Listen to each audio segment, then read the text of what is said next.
महिला पर्यवेक्षक 2023 खुली भर्ती का पार्ट 2 का आंसर देखेंगे हम लोग, जो समान मानसिक योग्यता और सामान्य ज्ञान का प्रश्न। तो इसमें हम केवल सामान्य ज्ञान के प्रश्न को अभी समझेंगे कि कौन कौन सा उत्तर लिया है सही होगा। तो ओजोन परत को अवशोषित करती है, क्या करती है? अल्ट्रावायलेट रेडियस को, पराबैंगनी किरणों को ओजोन लेयर है ना अवशोषित करती है, उत्तरी। इंटरनेट के आविष्कार का श्रेय देखा जाए तो टिम बर्नर्स-ली इसका उत्तर होता, लेकिन कहीं कहीं पे उत्तर लिया है काहन और विंटर्स से ग्राफ। इंटरनेट के आविष्कार का श्रेय इन्हें भी जाता है। सूर्य में ऊर्जा का प्रमुख स्रोत क्या होता है? हमेशा याद रखना है कि क्या हो रहा है, फ्यूजन संलयन हो रहा है, संलयन। इसका आंसर क्या होगा? परमाणु संलयन। आगे प्रश्न है 1857 के विद्रोह के समय मुगल शासक कौन थे? सभी जानते हैं, बहादुर शाह जफर इसका उत्तर है। वर्तमान में भारत में कौन सी पंचवर्षीय योजना चल रही है? तो सभी जानते हैं पंचवर्षीय योजना समाप्त हो चुकी है, तो इसलिए इसका उत्तर होगा इनमें से कोई नहीं। अशोक के अभिलेख किस भाषा में लिखे गए हैं? तो अशोक के अभिलेख पाली भाषा में लिखे गए हैं। अगला प्रश्न है कि संविधान के किस अनुच्छेद में मौलिक अधिकारों को प्रवर्तित कराने के लिए सर्वोच्च न्यायालय में समावेदन करने का अधिकार प्रत्ययभूत किया गया है? तो इसका उत्तर है अनुच्छेद 32। अगला प्रश्न है छत्तीसगढ़ में सतनाम पंथ के संस्थापक गुरु घासीदास जी हैं। गुरु घासीदास जी सतनाम पंथ के संस्थापक हैं। अगला प्रश्न है छत्तीसगढ़ सरकार द्वारा जूनियर वर्ग, यहीं पर समझ में आ रहा है कि जूनियर वर्ग में उत्कृष्ट उपलब्धियों के फलस्वरूप दी जाने वाली पुरस्कार है शहीद कौशल यादव पुरस्कार।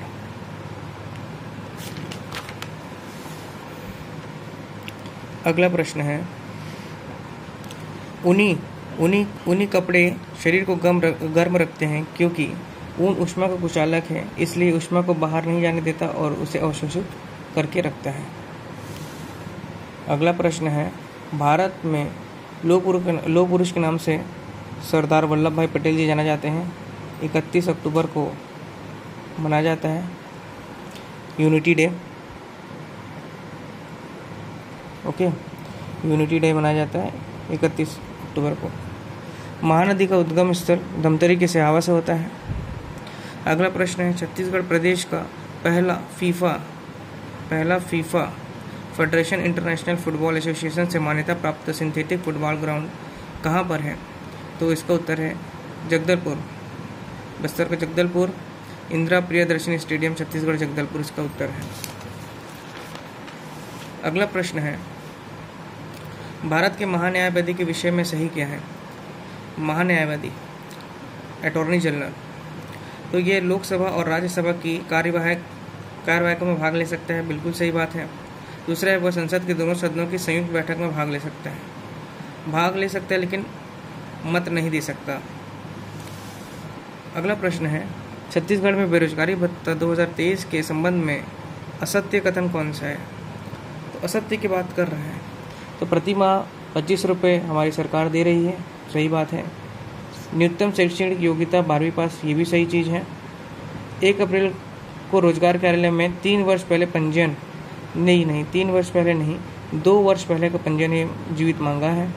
वार्षिक आय 2.5 लाख से अधिक ना हो, ये भी सही कथन है। तो इसका उत्तर होगा बेरोजगारी भत्ता असत्य कथन है कि 1 अप्रैल को रोजगार कार्यालय में 3 वर्ष पहले का पंजीयन नहीं, 2 वर्ष पहले का पंजीयन बोला गया है।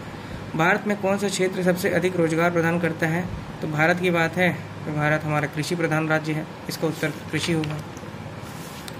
अगला प्रश्न है छत्तीसगढ़ी ओलंपिक 2023-24 के संबंध में निम्न में से कौन सा कथन असत्य है? तो इसका शुभारंभ हरेली से हुआ है, बिल्कुल सही है। 16 प्रकार के खेल होंगे, ये भी सही है। प्रदेश भर में 6 स्तरों पर इसका आयोजन किया गया, ये भी सही है। आयोजन का दायित्व ग्रामीण क्षेत्रों में पंचायत विभाग को दिया गया है, ना कि नगरीय प्रशासन विकास विभाग को। तो इसलिए इसका असत्य कथन यही है कि ग्रामीण क्षेत्रों में ग्रामीण पंचायत विभाग को दिया गया है दायित्व इसका।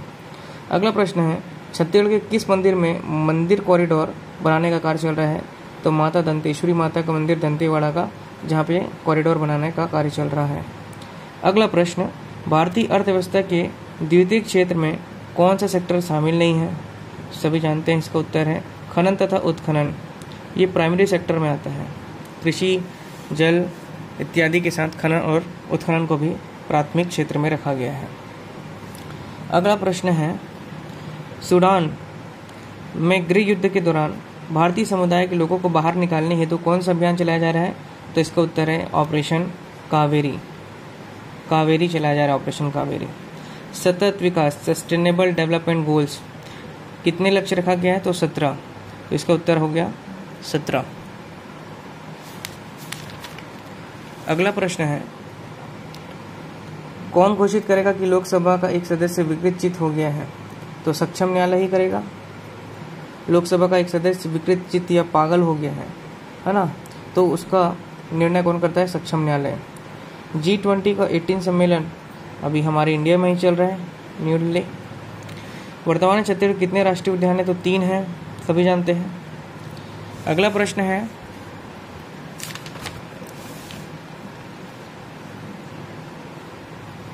प्रश्न है, त्याग पत्र संबंधित करने के विषय में सही क्या है? तो स्पीकर डिप्टी स्पीकर को संबोधित करेगा, ये सही बात है। डिप्टी स्पीकर स्पीकर को करेगा, ये भी सही है।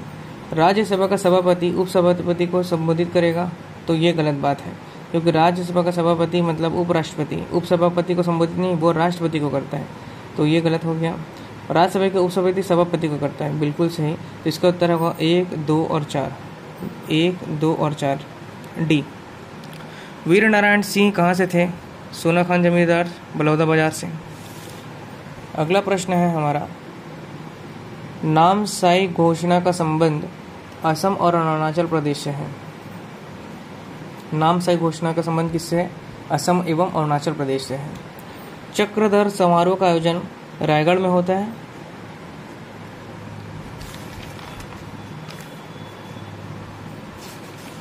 तो इस प्रकार से सामान्य ज्ञान वाला जो सेक्शन था वो कंप्लीट हुआ है।